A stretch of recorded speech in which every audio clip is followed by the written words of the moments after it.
네, 오늘은 성경 통독 로마서를 시작하도록 하겠습니다. 로마서 첫 번째 시간 1장부터 8장까지 읽겠는데요.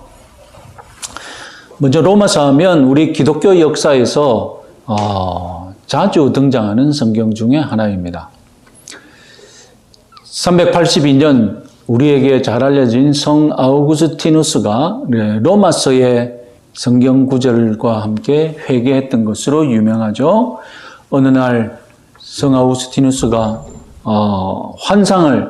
환상의 음성을 듣게 됩니다. 톨레르게. 그런데 알고 보니 그 근처에 어떤 다른 애가 다른 말을 하는 건데 그게 유난히 귀에 들어온 거예요. 톨레르게는 뭐냐면 집어서 읽어라. 그런 뜻이거든요. 집어서 읽어라. 왜 저 말이 나에게 크게 들리지? 그래서 주위를 살펴보니까 성경이 있는 거예요. 성경을 집어서 딱 폈는데 로마서 13장 11절에서 14절 말씀을 읽게 됩니다. 같이 한번 읽어보겠습니다. 또한 너희가 이 시기를 알거니와 자다가 깰 때가 벌써 되었으니 이는 이제 우리의 구원이 처음 믿을 때보다 가까웠습니다.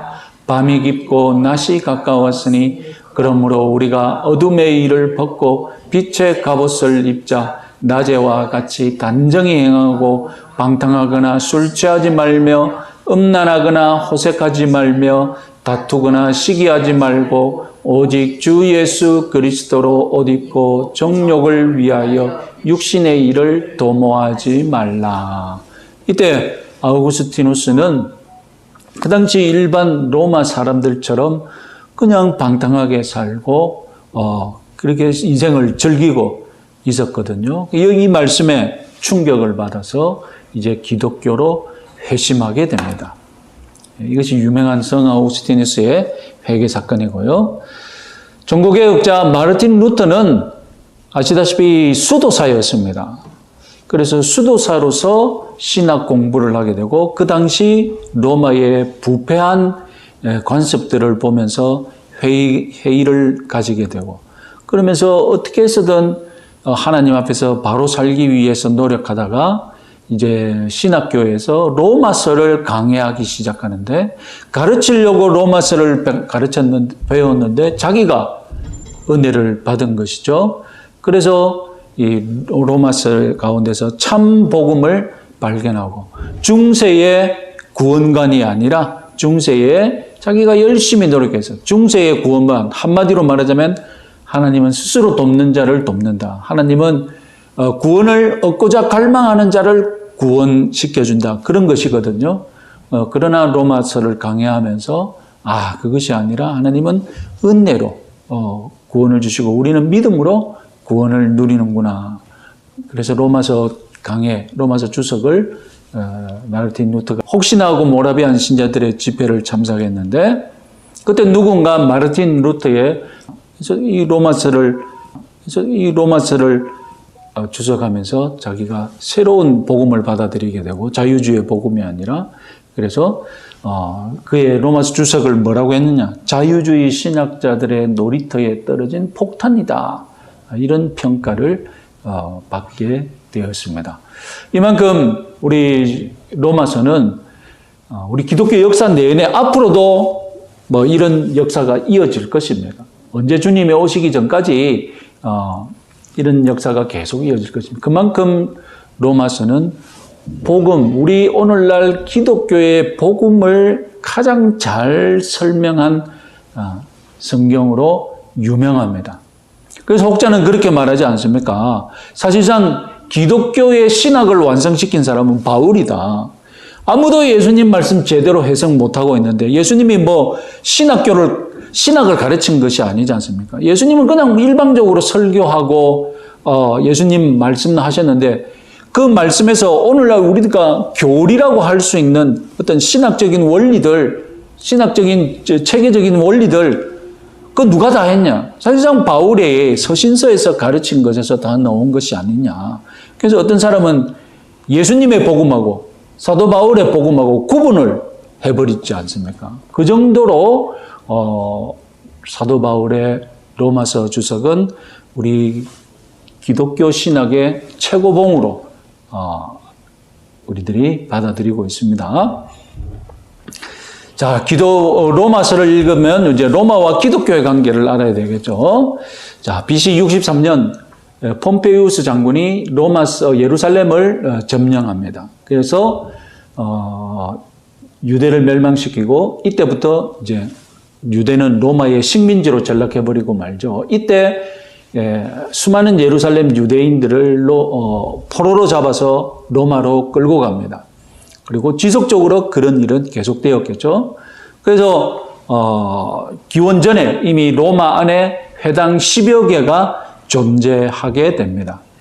회당을 만드는 조건은 무엇입니까? 회당 만드는 조건은 유대 남자 10명 이상이 모이면 회당이 성립이 되거든요.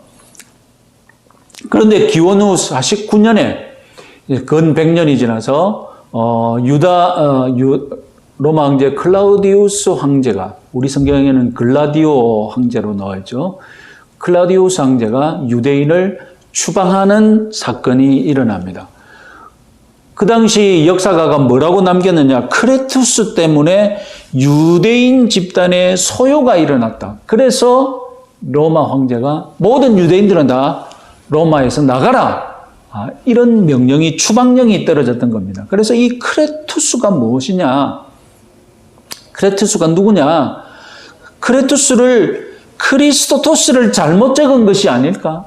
우리 개신교 신학자들은 이렇게 해석하고 싶어 합니다. 그래서 로마 유대교 안에 무슨 일이 벌어진 것입니까? 그리스도교 때문에 유대인 사이에 소요가 일어난 것이 아닌가? 사도행전을 보면 그 역사를 볼 수 있잖아요. 사도행전을 보면 사도 바울이 복음을 전할 때마다 무슨 일이 벌어집니까? 사도 바울을 핍박하는 사람이 누굽니까? 로마인들이 아니라 그 지방에 살고 있는 유대인들이 들고 일어나서 사도 바울을 추방하고 쫓아내고 그렇게 하거든요. 그 일이 로마에서도 일어난 것은 아닌가? 그렇게 추측을 하는 거죠. 그러나 일반 역사가에서는 어떤 크레투스라는 이름을 가진 노예가 노예혁명, 노예 반란을 일으킨 것은 아닐까? 그래서 쫓겨난 것은 아닐까? 이렇게 생각합니다. 하여튼 사도행전을 보면 아굴라 브리스길라 부부가 이때 추방이 되어서 어디까지 오느냐? 에베소까지 오죠. 그래서 에베소에서 사도 바울을 만나서 사도 바울과 동역하는 일이 있게 됩니다.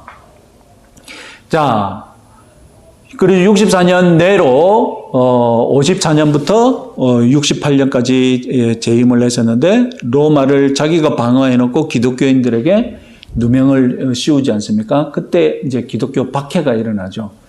자, 이 사건을 보면 이미 40년대부터 기독교인들이 상당히 존재하고 있었다는 것을 알 수 있습니다. 자, 그러면 로마 교회는 어떻게 세워졌느냐?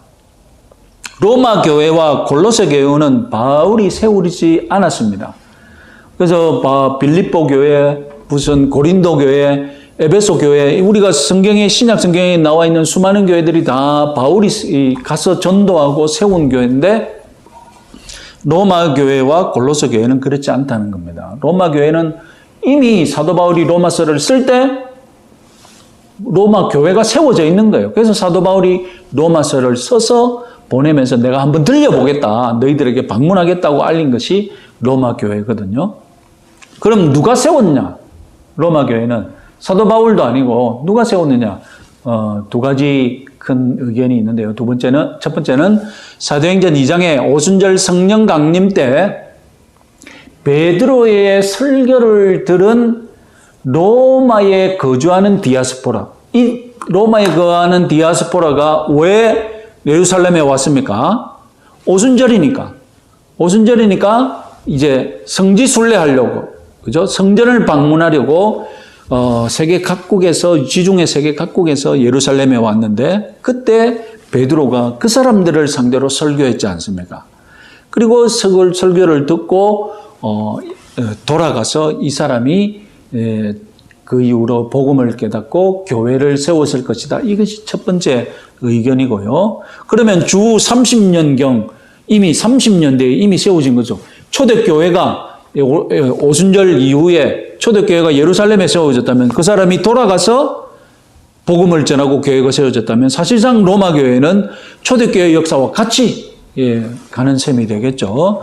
두 번째는 그것보다는 우리 그 당시 말대로 이미 그때 모든 길은 로마로 통한다고 했으니까 어떤 유대인 그리스도인이 공무나 상업이나 하여튼 자기 볼일을 보러 로마로 출입하다가 로마에 머물면서 자연스럽게 로마 교회가 세워졌을 것이다. 그러면 이제 30년대보다는 조금 더 시간이 지나서 로마 교회가 세워지게 되겠죠. 그래서 이 두 가지 의견이 있는데 아무래도 여기가 더 설득력이 있지 않습니까? 유대인 그리스도인들이 뭐 사업차 하여튼 뭐 다양한 목적으로 로마를 왕래하다가 이제 거기에 머물면서 세워졌을 것이다. 이렇게 봅니다. 하여튼 유대인이 복음을 받아들인 유대인이 로마에 교회를 세웠다 이렇게 믿고 있습니다. 자, 그래서 로마 교회의 역사를 보면 첫 번째는 유대인 그리스도인들이 교회를 설립했고 그 다음에 이 사람들이 교회를 확장하면서 이방인 회심자들이 합류를 했을 것 아닙니까? 그러면서 로마 교회는 유대인과 이방인이 함께하는 교회로 성장을 했을 것입니다. 그런데 아까 무슨 일이 있었다고 했습니까? 49년에 클라우디우스 황제가 어떻게 명령을 내렸다고 했습니까? 모든 유대인들은 다 로마를 나가라, 추방령을 내렸다고 했지 않습니까? 그때 그래서 아굴라 브리스길라도 어쩔 수 없이 나왔다고 했지 않습니까? 그러면 그때 로마 교회에 무슨 일이 벌어집니까? 유대인은 싹 빠지고, 그죠? 교회를 세웠던 유대인은 빠지고 누구만 남습니까? 이방인 교인들만 남잖아요. 완전히 이제 이방인 교회가 되어버린 거예요. 그래서 추방령 때문에 나갔다가 클라우디우스 황제가 죽고 네로 황제가 등극하면서 이제 유대인 추방령이 해지가 되거든요. 유대인들이 다시 들어올 수 있게 된 거예요. 그래서 이들이 클라우디우스 황제가 죽고 네로 황제가 등극한 이후에 다시 로마 교회에 와보니 무슨 일이 벌어진 거예요? 자기가 세웠던 로마 교회가 완벽하게 무엇으로 다 변해버렸습니까? 유대인의 특징은 싹 없어지고 100% 이방인의 특징을 가진 교회로 바뀌어져 있는 거예요. 자기들이 있을 때는 유대인을 배려하고 처음에 유대인들이 세웠으니까 이방인들은 손님처럼 이렇게 있었는데 이제는 완전히 뒤바뀌어져 가지고 유대인이 이제 손님처럼 이렇게 역할을 해야 되는 거예요. 그래서 자연스럽게 무슨 일이 벌어지겠습니까? 자연스럽게 이방인과 유대인 사이가 서로를 이해하지 못하고 하나님의 백성으로서 어떻게 살아야 되느냐. 유대인들은 당연히 유대인으로서의 정체성을 아직 못 벗었으니까 유대인처럼 살아야 한다고 막 주장을 했을 거고 이방인은 아니 복음이 이방인을 위해서 온 것인데 왜 너희들은 그렇게 사냐. 완전 붙는 거예요. 이 갈등은 사소한 갈등이 아니라 마치 태극기 부대와 그 빨갱이 사이에 이 사이의 충돌과 사실상 똑같은 거예요. 예. 자, 그러면 로마서는 이렇게 이방인과 유대인 간의 갈등이 이 큰 배경이다. 이것을 이해하면 로마서는 더 잘 읽혀집니다. 자, 그럼 집필 시기는 어떻게 되느냐? 56년, 57년 사이 제3차 선교 여행 시 사도 바울이 고린도에 3개월 체류하게 됩니다. 사도행전 20장 1절에 3절 같이 한번 읽어보겠습니다. 여기 소유는 이제 에베소의 소유죠. 사도 바울이 3차 선교 여행은 에베소 중심으로 에베소에 3년 동안 머물면서 에베소 중심으로 사람들을 에베소에 방문하는 사람들을 복음을 전하지 않습니까? 그러면 여기서 이제 선교가 끝났다 싶어서 사도 바울이 바로 예루살렘으로 가려고 하는데 그냥 가기보다는 여기 온 김에 그동안 자기가 세웠던 교회를 다시 한 번 더 둘러보고 이제 예루살렘으로 돌아가려고 하거든요. 같이 한번 읽어보겠습니다.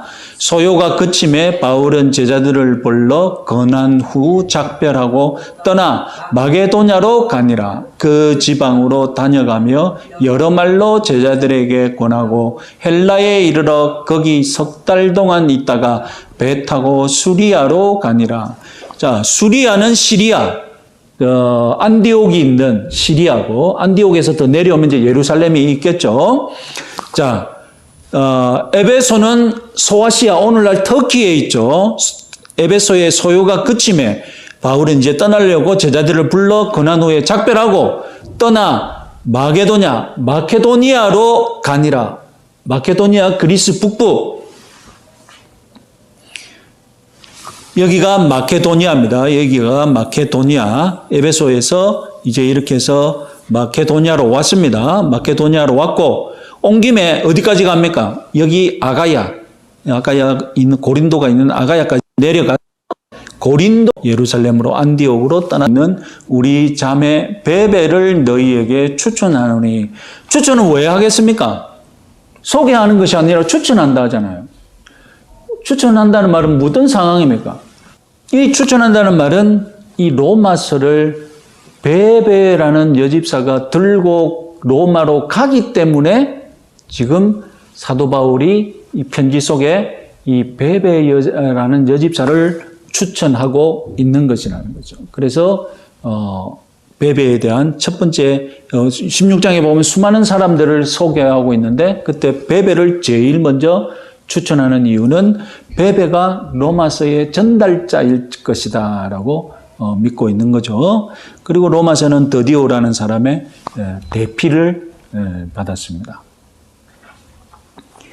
자, 기록 목적을, 로마서의 기록 목적을 여기 보시면, 아까 보시면 갱그레아 교회라고 있었지 않습니까? 고린도의 교회도 아니고 갱그레아 교회거든요. 보면 지도를 보시면 아까 말씀드렸듯이 요 위는 마케도니아라고 있고 이 아래는 뭐라고요? 아가야. 우리 성경에 아가야라고 번역된 아카이아입니다. 고대 고린도가 여기 있다고 했죠. 여기 지리적인 특징은 뭐라고요? 지난주에 말씀드렸죠. 여기 지리적인 특징이 뭡니까? 여기만 뚫으면 어떻게 됩니까? 여기만 뚫으면 배가 이렇게 와서 통과하면서 이렇게 안 둘러가도 되는 지역이죠. 그래서 여기에부터 옛날부터 돈이 모이고 사람이 모이고 배가 몰리고 해서 크게 융성한 그리고 크게 타락한 고린도 도시가 되었다고 했죠. 여기 바로 맞이하는 데가 고린도고요. 여기 나가는 데가 있을 거 아닙니까? 그러면 그죠? 배가 왔으니 이렇게 지나서 배가 일로 나갈 거 아닙니까? 여기 나가는 지역이 갱그레아 지역입니다. 그러니까 여기에 교회가 있었다는 것 아닙니까? 그래서 갱그레아 지역의 베베를 사도 바울이 추천하면서 로마서를 들고 갔다 이렇게 믿어집니다.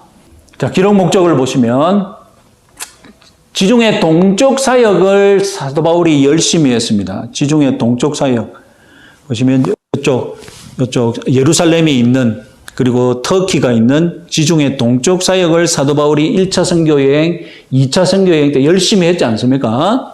그런데 이후에 무슨 일이 벌어지느냐? 유대주의의 부흥이 일어나면서 유대주의자들이 사도 바울을 방해하기 시작합니다. 그래서 예루살렘 교회도 유대주의자들의 공격을 받고 그리고 터키에 있는 저 밑에 갈라디아 지방이거든요. 그래서 사도 바울이 갈라디아서를 썼지 않습니까? 터키에 있는 그 갈라디아 교회도 유대주의자들이 와가지고 유대주의자들의 전도사들이 와가지고 공격을 하고 그들의 핵심이 뭐겠습니까?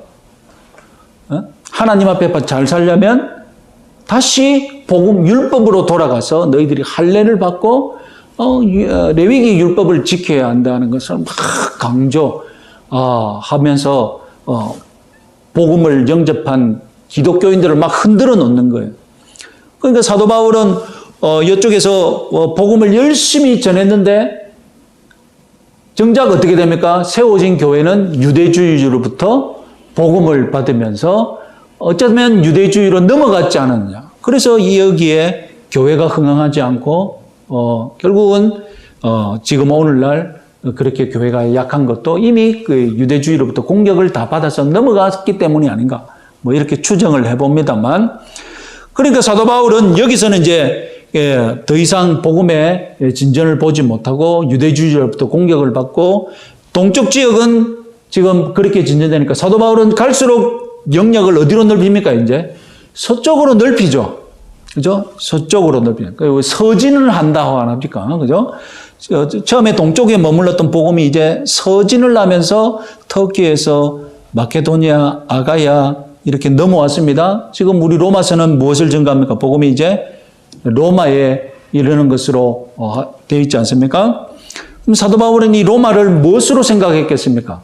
자기의 지금 목적은 복음을 서진화하면서 최종적인 목적은 어디입니까? 여기 서바나거든요. 그죠? 서바나로 가는 겁니다. 그러니까 이 로마는 이 지중해 세계의 핵심 중심지로서 사도 바울은 거점으로 생각했을 것이다. 그리고 서바나로 복음을 전했으면 사도 바울의 최종 목적지는 아마도 자 여기까지 이렇게 서진을 했으니까 이제 남은 곳은 어디겠습니까? 이 세계에서 사도 바울이 가지 않은 곳은 어디겠습니까? 이 북아프리카를 사도 바울이 가지를 않았거든요.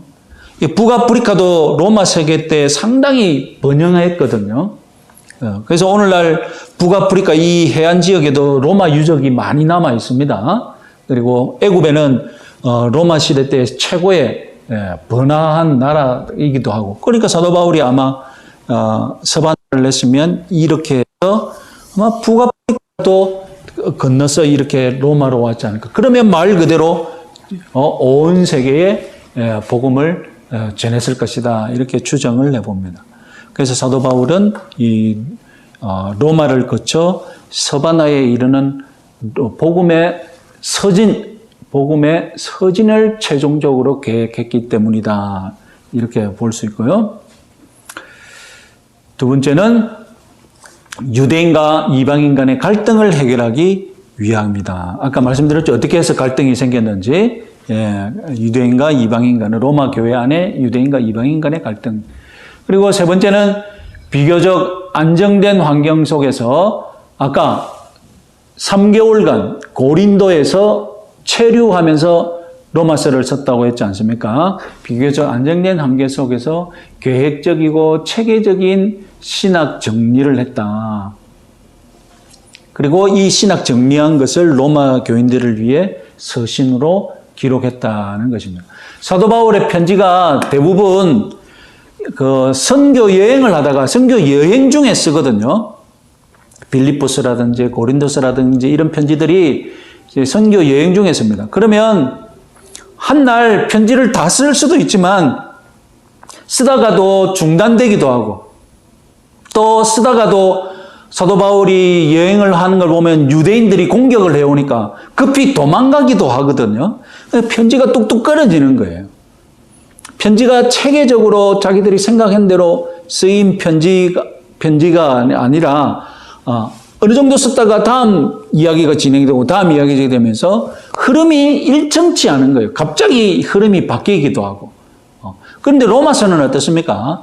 로마서는 3개월간의 시간 속에서 길게 사도 바울이 장기적으로 안정된 분위기 가운데 편지를 썼다는 겁니다. 그렇기 때문에 다른 서신서와는 다르게 정말로 흐름이 뚜렷하고 체계적이고 읽으면 이것을 왜 썼는지 충분히 이해할 수 있는 그런 그런 서신서가 된 것입니다. 그래서 이 로마서는 정말로 기독교 복음을 체계적으로 잘 설명하고 있는 서신서가 된 것이 바로 사도 바울이 쓴 환경 자체가 그랬기 때문이다 하는 것이죠. 그리고 사도 바울은 선교 여행할 때마다 이방인들에게 헌금을 걷어서 예루살렘 교회를 위해 그 헌금을 갖다 줬죠. 왜 예루살렘 교회를 위해 자꾸 그렇게 헌금을 모았습니까? 사도행전 할 때 기억나는 게 뭐 있습니까? 예루살렘 교회가 어려웠던 이유. 네? 기근 연도가 핵심이었다고 했지 않습니까? 그 시리아의 지역에 기근이 일어나면서 2-3년간 기근이 계속되면서 예루살렘 교회가 극도로 어려웠는데 그 사도 바울이 선교 여행할 때마다 이방인들에게 돈을 걷어서 예루살렘 교회를 도왔으면 좋겠다. 예루살렘은 이방인의 헌금을 받아줄 것인가? 이방인의 돈이라고 유대인들이 안 받아주면 어떨 건가? 그러면 자기가 예루살렘에 가면 또 안전할 것인가? 이 여러 가지 고민이 있었는데 로마 교회에 기도를 부탁하는 그런 대목도 로마서에서 볼 수 있습니다. 결국 예루살렘은 안전하지 못했죠. 사도 바울이 예루살렘에 가자마자 무슨 일이 벌어집니까? 유대인들이 들고 일어나서 사도 바울을 죽이려고 달라드는 일이 생기지 않습니까?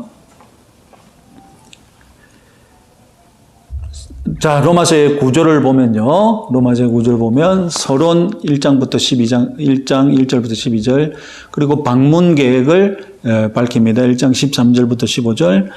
그런데 결론도 이렇게 되고요. 서론과 결론이 이어지고, 역시 결론 전에 다시 방문 계획을 언급합니다. 그래서 방문 계획과 방문 계획이 이렇게 쌍을 이루고 있습니다.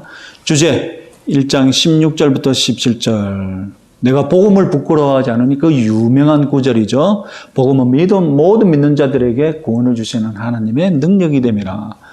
그리고 이렇게 주제를 선포한 다음에 이제 내용이 이렇게 됩니다. 1부는 4장 25절까지 구원에 관한 설명, 예수 그리스도로 인한 십자가로 인해서 얻을 수 있는 구원에 관한 설명. 그리고 5장부터 8장까지는 구원 얻은 사람이 죄와의 투쟁 가운데 어떻게 승리할 수 있는지. 그래서 8장 마지막에 소개되는 게 무엇입니까? 로마서 8장 성부는 구원을 얻고 죄와의 투쟁을 하고 우리가 유대인이든 이방이든 한 몸이 되어서 어떻게 살아야 된다고요? 우리가 합당한 예배를 어떻게 드릴 것인가. 그리고 15장, 14장, 15장에 가면 특히 유대인과 이방인은 어떻게 하나가 되어 같이 예배를 드릴 수 있는가. 거기에 대해 또 집중적으로 이야기합니다. 마지막으로 로마서의 목적을 보시면 이렇게도 나눌 수 있습니다. 모든 인류, 여기 모든 인류는 유대인 플러스 이방인. 복음은 모든 인류를 위한 복음이다. 그래서 1장 초반부에는 모든 인류가 함께 믿음으로 순종해야 한다는 것. 그리고 1장 18절부터 3장까지는 모든 인류가 죄인이라는 것을 선포했습니다. 그리고 3장에서 다시 한 번 더 모든 인류는 십자가로 구원받는다는 것.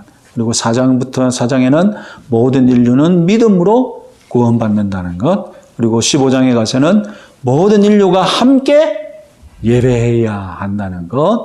이런 흐름으로 로마서의 목적을 볼 수 있겠습니다. 자, 오늘 1장부터 8장까지 읽도록 하겠습니다.